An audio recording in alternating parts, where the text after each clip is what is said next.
Sebetulnya yang tadi kita udah ngebahas bab husnuzon ya, berbaik sangka.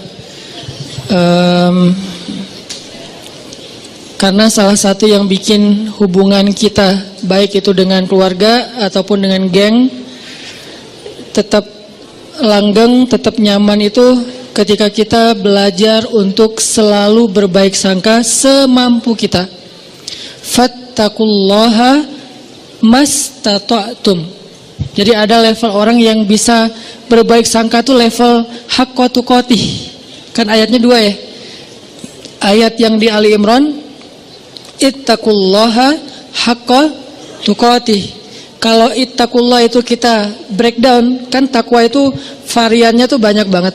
Salah satu di antara arti takwa itu adalah berbaik sangka, karena berbaik sangka juga amal soleh. Ada orang yang bisa berbaik sangka itu levelnya haqqa tuqatih, benar-benar baik sangka. Ini orang kayak nggak pernah ada pikiran buruk di dalam akalnya, di dalam pikirannya. Selalu baik tentang orang lain. Kalau ke manusia aja yang dia punya aib, dia selalu bisa berbaik sangka, apalagi ke Allah yang maha sempurna. Ada orang yang kayak gitu emang, tapi jarang banget. Apa kriteria orang bisa kayak gitu, Ustaz? Atau apa kuncinya, tipsnya? Ya mungkin satu, dia orang yang bisa jadi dia emang orang yang polos, sehingga nggak ada pikiran-pikiran yang macam-macam di dalam benak dia, terlalu polos. Ada orang kayak gitu, ada. Kadang-kadang kita cemburu gitu ya sama orang yang terlalu polos, yang mungkin pergaulannya terbatas, pendidikannya terbatas, orang desa yang nggak, walaupun nggak semua orang desa, kalau sekarang kan udah pada online ya. Tapi ada, saya pernah umroh bareng seorang bapak petani yang setiap hari jalan katanya 8 kilo ke sawah, buruh tani, bukan petani, buruh tani, 8 kilo ke sawahnya, pulang balik berarti 16 kilo setiap hari.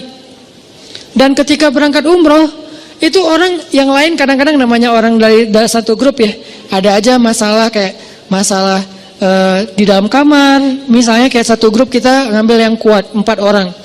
Ada yang gak senang AC-nya dingin lah, ada yang nggak bisa tidur kalau lampunya nyala lah, yang lain harus nyala, yang satu nggak bisa nyala. Ada yang kalau di kamar mandi paling lama sendiri, jadi pada ngantri. Ada aja masalah. Tapi ini orang nggak pernah ada masalah. Ke orang lain tuh dia nggak pernah baper, nggak pernah bete, nggak pernah marah, nggak pernah ngomongin yang enggak. Nyaman banget, kayaknya hidupnya tuh anteng, nggak ada masalah. Kenapa bisa kayak gitu? Mungkin bukan karena dia orang yang selalu mampu berbaik sangka. Allah menganugerahi dia kepolosan sehingga nggak bisa berburuk sangka. Dia nggak bisa berbaik sangka dan juga nggak bisa berburuk sangka, ya gitu-gitu aja. Dalam satu kondisi kadang orang kayak gini lebih bahagia daripada kita yang complicated ya. Satu sisi kita kalau berbaik sangka itu luar biasa, tapi sisi lain kalau udah was-wasa, berburuk sangka juga bisa rumit banget. Tapi ada orang yang biasa-biasa aja. Sehingga pas lagi umroh tuh saya ngelihat bapak ini kayaknya di antara satu jemaah umroh termasuk saya, dia nih yang paling mabrur ibadahnya. Kenapa? Jangan lihat mabrurnya ibadah itu atau solehnya seseorang itu dari yang tadi sunnah doang. Kadang-kadang ada orang yang ibadahnya tuh bagus banget malam hari, tapi siangnya habis. Makanya Nabi nyebutnya dengan istilah apa? Muflis, orang yang bangkrut. Bukan orang miskin, orang bangkrut. Karena kalau orang miskin nggak mungkin bangkrut kan? Apa yang mau dibangkrutin karena nggak ada yang lebih misalnya kan? Orang bangkrut itu orang kaya tapi jatuh miskin, itu namanya orang bangkrut. Muflis bahasa hadisnya. Siapa orang yang bangkrut kata Nabi? Kata sahabat, orang yang kehilangan uangnya ya Rasul, orang yang kehilangan ontanya ya Rasul, orang yang kehilangan hartanya ya Rasul. Kata Nabi, bukan itu. Ada yang lebih parah. Siapa? Orang yang kehilangan pahalanya. Dia datang di hari akhirat. Dia datang di hari akhirat masuk dalam komunitas. Nanti di Padang Mahsyar kan banyak komunitas tuh. Ada komunitas ahli tahajud, ada komunitas ahli sedekah, ada komunitas ahli sholat berjamaah, ada komunitas menjaga pandangan, ada komunitas yang jomblo fisabilillah. Dia wafat dalam keadaan sendiri tapi nggak pernah berbuat dosa-dosa yang kayak gitu-gituan. Artinya kan jomblo fisabilillah banget ya. Makanya sampai ada hadis 7 komunitas yang di Padang Mahsyar dapat treatment Allah, yaitu naungan kan. Satu komunitas yang isinya semuanya pemimpin yang adil. presiden dari zaman Khulafaur Rasyidin sampai nanti munculnya Dajjal, tapi semuanya orang-orang adil nih. Ada yang kenal dan kita kenal namanya, ada yang kita nggak kenal namanya bahkan ceritanya, tapi ada di antara manusia. Mulai dari level tertinggi yaitu pemimpin negara sampai level terendah yaitu pemimpin keluarga. Ini nih ada komunitasnya. Nanti ada komunitas anak muda yang keren-keren. Keren maksudnya apa Ustaz? Taat tapi asik. Dia masih muda, asik dengan kehidupannya, cuman nggak pernah melanggar syariat. Dia rajin ibadah, dia jujur, dia banyak berbuat baik ke orang lain. Komunitas anak-anak muda. Salah satu yang terkenal di antara mereka legend banget siapa? Ashabul Kahfi. Yang lain nanti pemimpin-pemimpin mereka yang barisan paling depan ada Nabi Yahya, Nabi Isa, Yusuf, apalagi kalau di golongan sahabat Hasan, Husain. Ini nih anak-anak muda yang keren-keren nih. Mereka punya komunitas. Nah nanti ada juga komunitas yang ahli ibadah.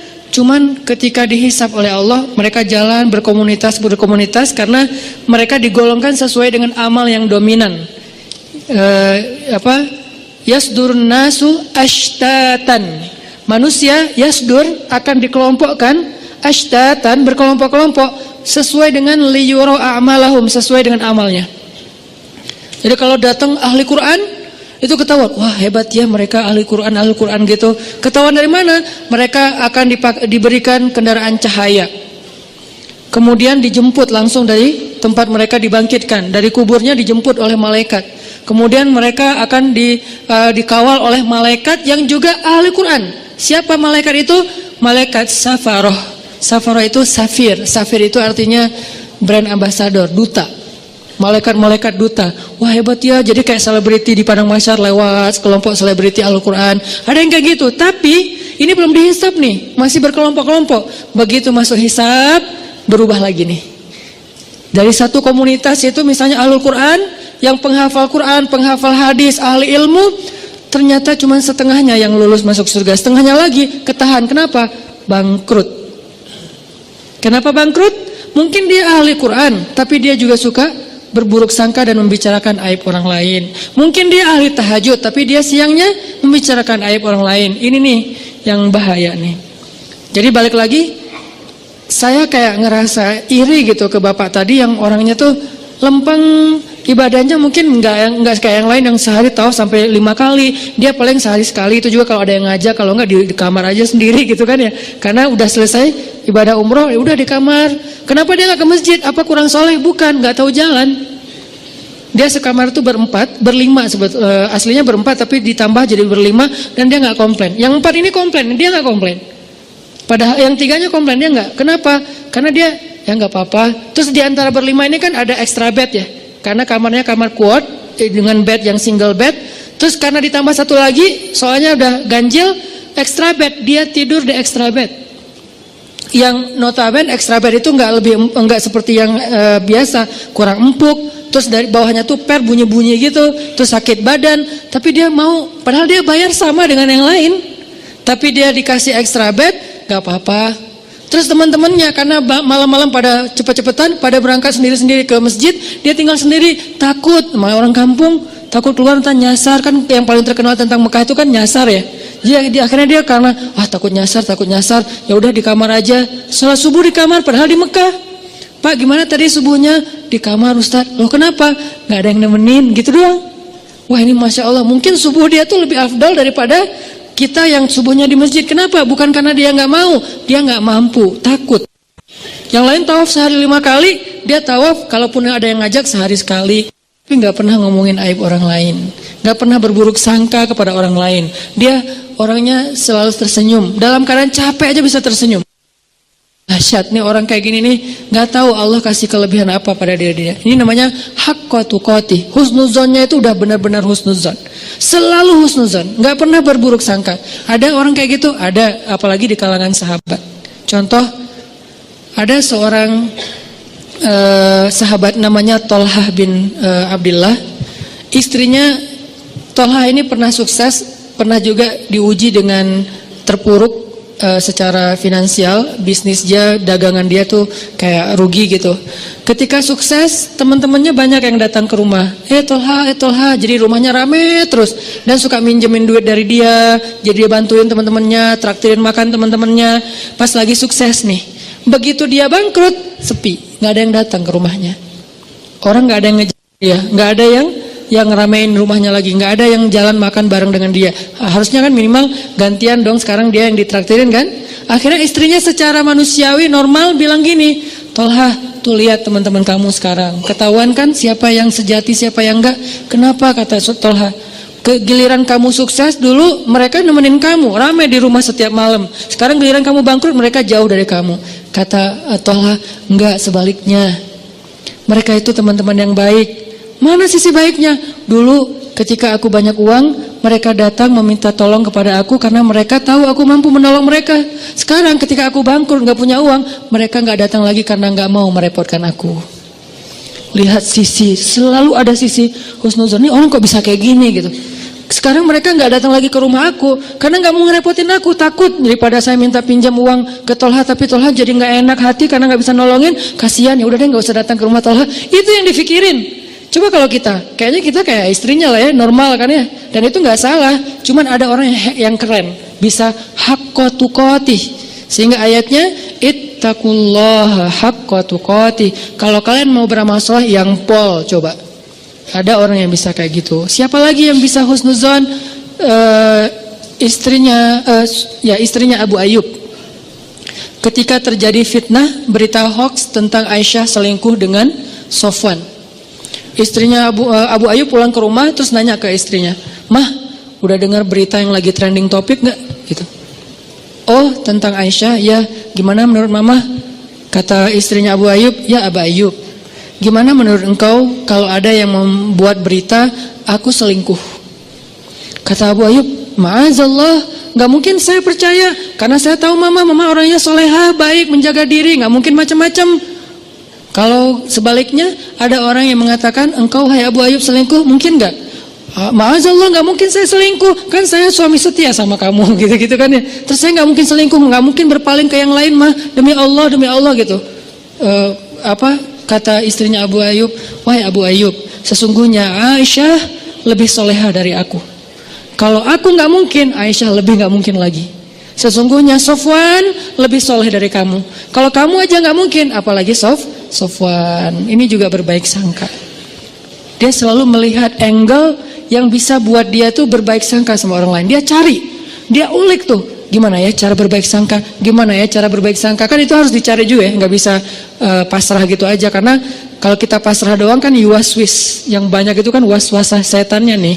Yuwaswisu fi sudurinas, ternyata dia benar, ternyata dia gitu, ternyata dia nggak seperti yang kamu pikirkan. Ini tuh banyak banget, sehingga kita harus melawannya dengan cari-cari celah. Mana ya sisi baiknya ya, mana sisi baiknya ya. Kalau nggak ada, minimal kalau nggak bisa sama sekali, Allahu a'lam. Saya nggak mau komen deh, saya nggak mau berprasangka apapun deh. Ya udah deh, saya diam aja. Nah ini menunjukkan bahwa ada orang yang haqqa tuqatih. Ada juga yang nggak bisa haqqa tuqatih. Maka Allah berfirman di dalam surat At-Taghabun kalau nggak salah, fattaqullaha mastata'tum. Kalau kalian nggak bisa berbaik sangka total, semua kasus berbaik sangka nggak bisa, minimal mastata'tum, usahakanlah semampu kalian. Ini Al-Quran. Indahnya Al-Quran tuh kayak gitu, balance. Cuman kadang-kadang kan kita ngambil satu ayat menyimpulkan, padahal ayat itu saling mengutuhkan, saling menjelaskan bayinat antara satu dengan yang lain. Kalau nggak bisa semuanya berbaik sangka, jangan sampai juga kita akhirnya nyerah. Kayaknya susah banget dia berbaik sangka, udah deh kita biasa-biasa aja. Jangan gitu. Mastata'tum, berusahalah semampu kalian. Yang kalian lewatkan, minta ampun sama Allah. Yang kalian mampu, maka jagalah, dawamkan, istiqomahkan. Fattaqullaha mastata'tum. Mastata'tum itu yang mana Ustadz? Yang kecil-kecil dulu, latihan dari yang kecil dulu. Berbaik sangka terhadap hal-hal yang mungkin buat kita sih nothing tulus lah. Ya, ini kan masih gampang ya berbaik sangkanya ya. Apalagi buat orang yang mungkin gak ada hubungannya dengan kita, yang kalau kita berbaik sangka juga atau berburuk sangka gak ada untung ruginya buat kita. Ya udah kita latihan dari yang itu dulu. Terus kasus-kasus sepele, kasus yang sekedar komen, sekedar broadcast, Kayak misalnya kita lagi di satu grup, beda mazhab. Tiba-tiba ada yang broadcast mazhab yang kita nggak sama dengan kita. Jangan langsung berburuk sangka, ini kayaknya nyepet gua nih. Jangan. Sampai di dalam taklim juga kadang-kadang ada orang yang berburuk sangka gara-gara pertanyaan. Misalnya, Ustadz, saya mau nanya, gimana orang yang kerjanya masih riba? Langsung diliatin. Lo maksudnya gua? Jangan, karena dia nggak kenal kita dan dia juga nggak tahu. Mungkin dia nanya, memang dia pengen tahu jawabannya. Tapi jangan juga sengaja kita nanya buat menjatuhkan teman kita yang baru belajar. Kayak misalnya dia baru datang, hijabnya belum sempurna. Kita lihat, wah ini ada bahan pertanyaan nih. Pas sesi tanya jawab, Ustadz, apa hukumnya masuk masjid? Hijabnya masih kelihatan kayak orang sebelah. Nah ini nih. Atau kalau nggak bilang pun sampai bikin dia nggak nyaman gitu. Yang jelas saling apa ya? Yang satu menjaga lisan, menjaga sikap, yang satu lagi menjaga pikiran dan perasaan. Ini kalau bisa kayak gini semampu kita ya. Karena buat saya juga mungkin saya pastinya belum hakqa tuqatih. Jangankan keluar, ke rumah aja, ke keluarga aja belum bisa hakqa tuqatih, tapi baru mastata'tum, masih ikhtiar, masih proses, masih belajar. Dan saya juga belajar. Jangan berpikir, oh Ustaz udah sempurna banget ya, hebat ya. Enggak sama sekali. Yang sempurna di antara manusia cuman Rasulullah SAW. Sisanya lebih. Kemudian kurang dikit, makin kesini tuh makin lemah nih. Sahabat idealnya udah di atas rata-rata. Tabiin di bawah sahabat sedikit tapi di atas kita. Tabiin di bawah tabiin tapi di atas kita. Makin kesini tuh makin ya tahu dirilah. Artinya kita bukan siapa-siapa. Lagian orang bertakwa itu bukan berarti nggak pernah berbuat dosa. Ini juga satu celah untuk berbaik sangka teman-teman. Ketika teman-teman punya teman baru atau teman yang udah baru hijrah atau yang udah soleh, jangan mengkultuskan dia harus benar segala hal. Ini bahaya nih. Kalau kita menganggap orang soleh ahli ibadah itu nggak boleh salah, kita akan kecewa dengan semua orang. Kenapa? Nggak ada orang kayak gitu setelah Rasulullah SAW wafat. Nggak ada orang yang nggak pernah buat salah. Toh Nabi aja yang sempurna kadang berbuat keliru walaupun bukan salah. Nabi nggak pernah berbuat dosa, Nabi tidak berbuat kesalahan, maksum, tapi keliru, ya. Bahkan beberapa kali Nabi ditegur di Al-Quran oleh Allah. Banyak ayat, termasuk Nabi lupa bilang insya Allah, sampai akhirnya ditegur. Termasuk Nabi misalnya mengharamkan apa yang Allah halalkan demi nyenengin istrinya. Termasuk Nabi sikapnya bermasa muka dan berpaling. Termasuk Nabi salah fatwa memutuskan masalah tawanan perang. Banyak di Al-Quran itu teguran kepada Nabi. Kenapa? Karena Nabi juga manusia. Cuman beda sama kita. Kalau kita salahnya kadang-kadang sengaja. Kalau Nabi tidak sengaja. Dan salahnya Nabi itu bukan salah dalam bahasa fikih, keliru. Kalau salah enggak, kalau keliru ya. Keliru dalam sholat pernah, yang harusnya 4 rakaat jadi 2 rakaat, kenapa? Lupa. Nabi tapi kok nggak khusyuk? Bukan nggak khusyuk, Allah bikin kayak gitu biar Nabi itu jadi teladan buat kita yang pelupa. Sholat, udah berapa rakaat nih? Kan lupa kan? Ya udah deh, kayaknya udah selesai deh. Assalamualaikum. Nah ada teladannya dari Nabi. Kalau kita lupa, ambil yang paling kecil angkanya, jangan ambil angka yang paling besar, keenakan. Baru juga serakaat, kayaknya udah 4 deh. Assalamualaikum. Setiap hari aja sholat serakaat karena pelupa gitu. Nabi pernah lupa 2 rakaat, terus nggak perlu diulang 4 rakaat, itu memberatkan. Misalnya sholat zuhur, pas tahiyat awal, udah gitu, ini yang kedua atau yang pertama ya? Kayaknya kedua deh. Assalamualaikum. Di belakang bilang, Mas lagi sholat sunnah? Enggak, zuhur 2 rakaat. Oh ya, langsung sholat lagi 2 rakaat. Tidak perlu diulang. Ya, kok dikasih tahu sih, biarin aja kali. Jangan, biarin. Akhirnya kita nambah 2, kan nggak repot ya kalau nambah 2 rakaat ditutup dengan sujud sahwi. Kecuali kita udah kemana-mana, makan-makan dulu, cari kayak batagor apa segala macam. Lo tadi perhatiin gue sholat nggak? Iya. Kenapa? 2 apa 4? 2 sih kayaknya. Oh 2 beneran 2 ya. Udah 2 lagi deh. Enggak, itu mah udah batal, udah jauh ya. Tapi kalau masih duduk, tapi kan udah ngomong Ustaz, ngomongnya kan yang perlu aja, cuman masalah bab sholat, bukan ngerumpi. Udah ngobrol kemana-mana masalah politik segala macam. Kayaknya tadi kita bener gak sih sholatnya? Udah lama kali, itu ulang lagi dari awal. Nabi pernah kayak gitu? Pernah. Tapi itu bukan salah, keliru. Dalam bahasa fikih, itu namanya khata', bukan batil. Nabi tidak pernah berbuat batil. Tapi kalau yukhti atau khata' pernah. cuman nggak sengaja. Artinya ya semampu kita aja lah, berbaik sangka sama orang, berbaik sangka sama pasangan, berbaik sangka sama keluarga, apalagi orang tua. Gimana caranya Ustadz biar bisa berbaik sangka? Satu, tadi cari celah. Kalau kata ulama, iltamis li akhika alfa uzrin, carilah untuk saudaramu 1000 alasan. Cari 1000 alasan. Arti 1000 alasan di sini, jangan buru-buru menyimpulkan. Jangan buru-buru menyimpulkan. Ada satu hikmah yang menurut saya itu keren dari seorang dai. Beliau bilang gini, kalau kalian dapat WA, teks apapun bentuknya, kalau kalian dapat teks, dikirimin teks sama orang yang kalian gak nyaman, jangan langsung dibales. Terus tunggu dulu beberapa lama. Mungkin besok dibalasnya. Kalau kita nggak nyaman ya, kalau yang kita nyaman balas aja langsung, kasihan dia nungguin. Kalau nggak nyaman kayak dia misalnya ngomong yang nggak pantas, atau salah ngomong, atau mengkritik, atau apalah, jangan langsung dibalas. Kenapa? Tunggu sampai besok. Kalau kita tunggu sampai besok, kita akan dapati diri kita besok membalasnya lebih bijak daripada semalam. Kenapa begitu? Kata beliau dalam sebuah perumpamaan, kalau kalian mendapatkan makanan yang panas, jangan langsung dimakan. Tunggu sampai dia agak sedikit hangat atau lebih dingin, baru kalian makan, itu akan sehat. Kalau panas-panas dimakan, itu hanya akan menyakitkan diri kalian sendiri. Begitu juga ucapan. Dapat teks, jangan langsung dibalas, masih panas. Nanti sama-sama kebakar nih. Tunggu sampai dia dingin. Kita dingin, dia dingin, di sana udah ngirim teks kan semalaman, nungguin, akhirnya dingin ya. Gak tahu juga, mungkin lebih panas kali ya. Nah, kita membalasnya dalam keadaan dingin, sejuk, enak tuh. Kayak air dikasih teh panas, tunggu sampai jadi teh hangat, baru kita minum. Tapi kalau panas-panas diminum, yang pertama kita celaka, yang kedua juga orang lain celaka. Kenapa? Kita celaka karena kepanasan, orang lain celaka karena kita salah-salahin. Ini siapa sih yang bikin teh panas-panas amat, dan seterusnya dan seterusnya. Begitu juga dengan ucapan.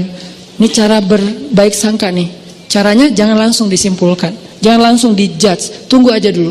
Siapa tahu setelah kita tunggu, ternyata secara natural terjelaskan dengan sendirinya. Muncul tabayun yang tidak kita sengaja, bukan kita cari, bukan. Tiba-tiba muncul kayak tabayun, penjelasan dari sana sini. Akhirnya kita nggak sempat menyimpulkan yang negatif kan? Alhamdulillah selamat gitu. Ustaz, kadang-kadang buruk sangka itu bukan disengaja, muncul aja. Makanya nggak mungkin lah kita sengaja pengen berburuk sangka sama orang lain. Itu was-wasa dari setan. Kok salah setan sih Ustaz? Ya emang salah setan. Kenapa kok salah setan? Ya setan, memang untuk disalahin gitu kan. Makanya Nabi Yusha ketika lupa dengan ikannya yang berenang, apa kata beliau? Wa ma ansanihu illa syaitanu an adzkurah. Nggak ada yang bikin saya lupa kecuali karena saya setan. Ini setan nih kerjaannya nih, gitu. Jadi a'udzubillahi minasyaiton. Pas kita ada yang nggak enak di pikiran kita, a'udzubillahi minasyaitonir rajim. Terus kata setan, gue nggak ngapa-ngapain kok ditaus-tausin sih? Ya emang bagian dia gitu. Masa auzubillahi minni, ya Allah aku berlindung dari diriku sendiri, kan nggak mungkin ya. Nggak ada ayatnya, yang ada berlindung dari setan. Intinya cari celah, jangan langsung disimpulkan, biarin aja dulu, larut. Ada masalah, jangan langsung, wah bener nih, jangan, diamin aja dulu.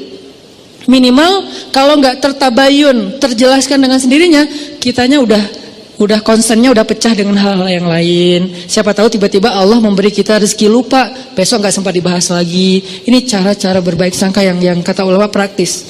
Tunggu, jangan simpulkan dulu. Kedua, cara berbaik sangka, kita ingat-ingat kebaikannya. Karena kalau kita nggak pernah ingat kebaikan orang lain, agak susah sih memikirkan bahwa dia itu sebetulnya nggak ada maksud apa-apa. Tapi kalau menurut kita nih orangnya tuh baik, orangnya tuh nggak pernah bohong.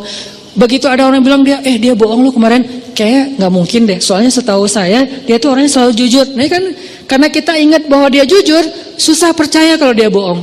Karena kita ingat dia orangnya setia, susah percaya kalau dia selingkuh. Karena kita ingat dia orangnya perhatian, susah percaya kalau dia cuek. Ini nih ingat kebaikan. Seingat mungkin, kalau perlu kita bikin program buat diri sendiri berbaik sangka dalam rangka mastata'tum, semampu kita catat. Dia pernah gini sama saya, dia pernah bantuin saya, dia pernah.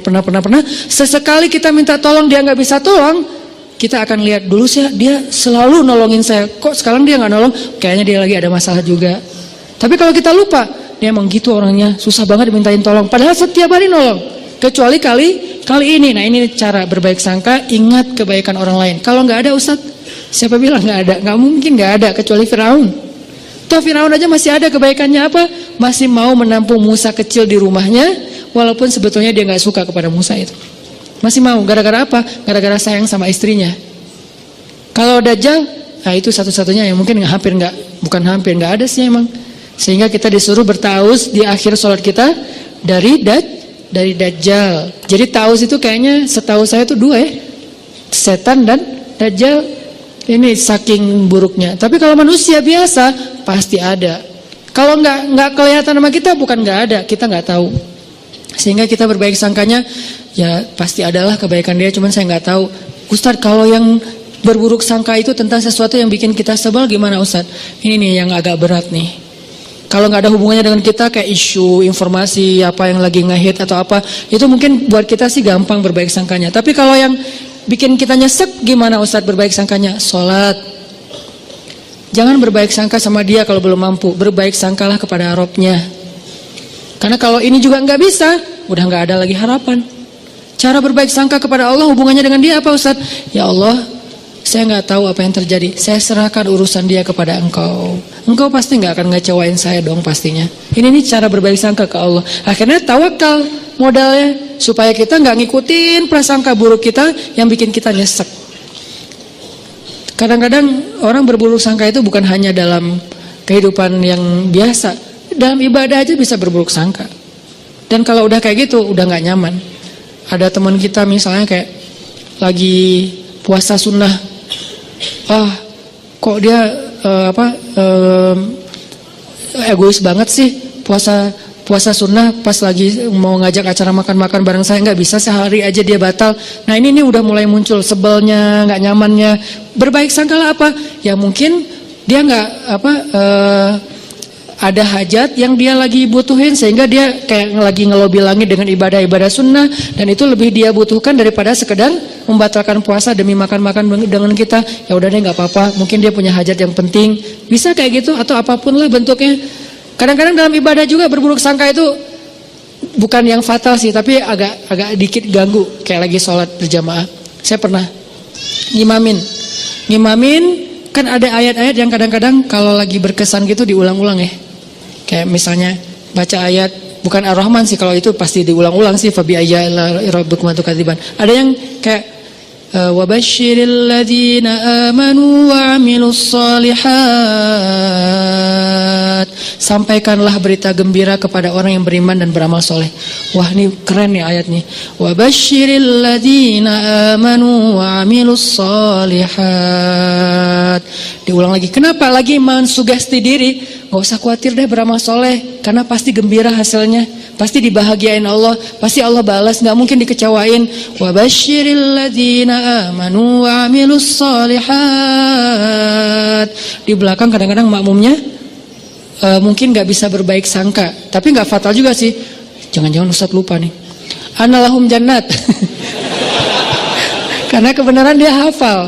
Analahum jannat dibenerin. Saya wa basyiril ladzina amanu wa 'amilus shalihat anna lahum jannatin tajri min tahtiha anhar. Ya. Seandainya bisa ngomong, tahu. Cuman kan nggak bisa ngomong dalam sholat ya. Jadi bukan saya lupa, lagi menikmati ayat yang menurut saya berkesan gitu, tapi kayak dibener-benerin, teriak satu masjid, anna lahum jannat. Dia baru tahu anna lahum jannat dari yang di depan, dan dia juga nggak hafal aslinya.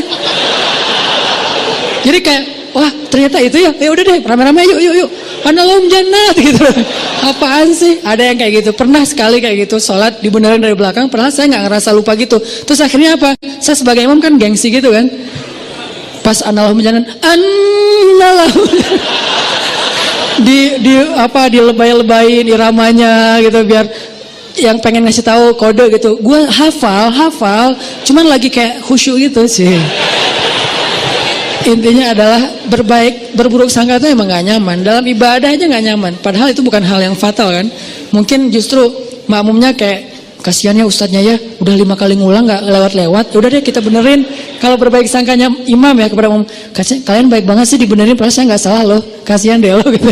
Jadi artinya ya berbaik sangka semampu kita. Terus ada yang ketiga, gimana caranya biar gak terjadi berburuk sangka.